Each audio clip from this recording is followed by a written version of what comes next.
Kalau katakan dia dukun.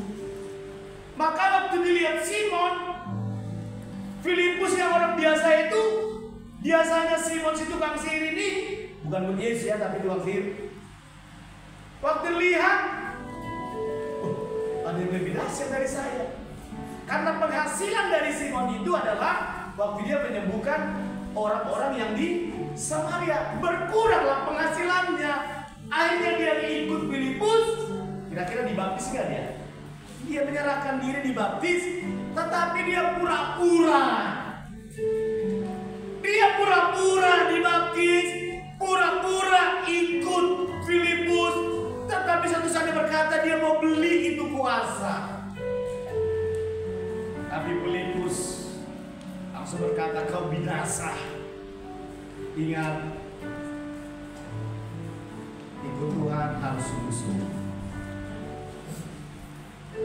supaya kau dipakai Tuhan. Ikut Tuhan harus sungguh-sungguh. Katakan amin. Ikut Tuhan harus sungguh-sungguh. Nyanyi juga sungguh-sungguh. Jangan lagi nyanyi lagi gosip, jangan. Tadi kita nyanyi apa ya, Sedi? Tak terbataskan. Tadi main bola siapa mana? Gua lah. Makanya kenangan lu sendiri. Padahal tak terbayangkan kasih-Mu Tuhan. Gol!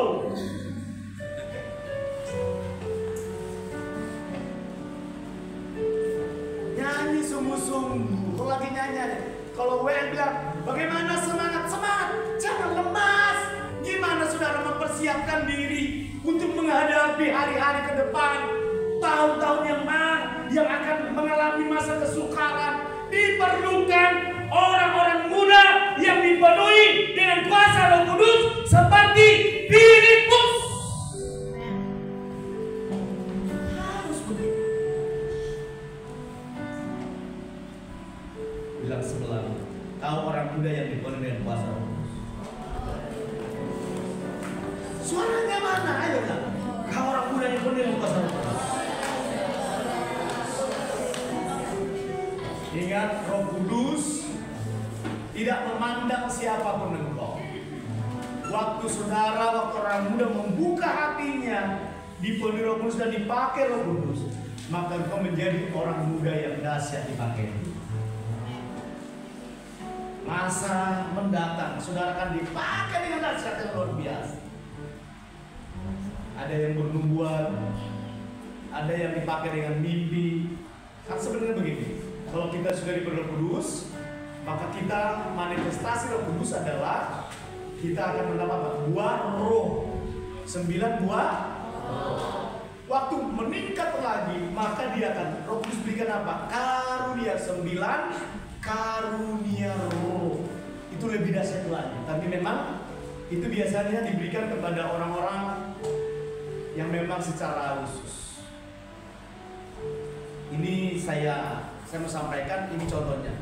Waktu 2 minggu lalu saya khotbah satu gereja, lalu Roh Kudus pakai mulut saya berkata bahwa di antara yang hari ini ada yang sedang mengalami persoalan dan belum selesai.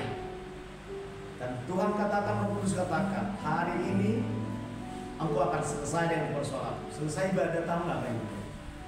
Saya biasanya kalau gereja itu kan ada kantornya, dikasih ruangan, lalu makanan sudah sedia. Lalu saya duduk, tiba-tiba ada seorang datang, seorang ibu. Dia datang lalu dia menangis. Pak Pendeta, saya lah orang. Itu karunia hikmat pengetahuan. Roh Kudus sampaikan.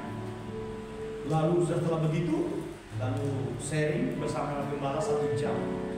Ternyata memang dia punya masalah. Lalu waktu didoakan, apa yang terjadi? Dia menangis. Lalu berkata begini, Pak Pendeta, nanti datangnya ke tempat saya karena kebetulan ibu ini punya usaha bakso dan yang lain. Dia bilang nanti aja.